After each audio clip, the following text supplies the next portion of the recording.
Hello guys, so andito na nga po tayo sa NWOW at tayo ay bibili ng e-bike. Sinetesting na nga ng hubby ko yung 3 wheels, kaya nga lang ang nagustuhan ng anak ko yung 4 wheels, yung gold daw version. Kasi ito upgraded na, 132,000. At ito naman, nasa 60 plus lang ata yan, cargo.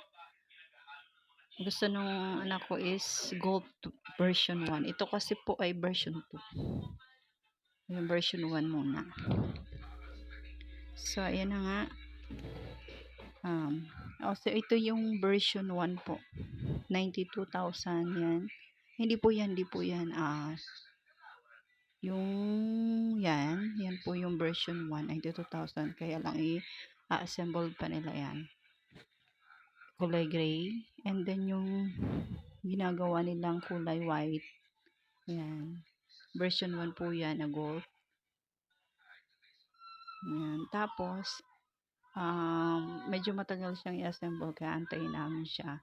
Kaya lang ito yung nagustuhan ng anak ko kasi medyo hindi maganda yung paint nun. So dito kami napunta kasi ang ganda ng paint nito. Excited na siya na gamitin ang kanyang e-bike. So yun na nga mga idol. Laking tulong na rin ito kapag lalabas kami. No need na kaming gastos ng gasolina. So yan na nga.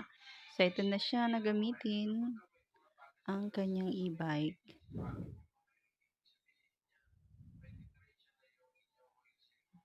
So yun na nga, nag-practice driving na yung anak ko.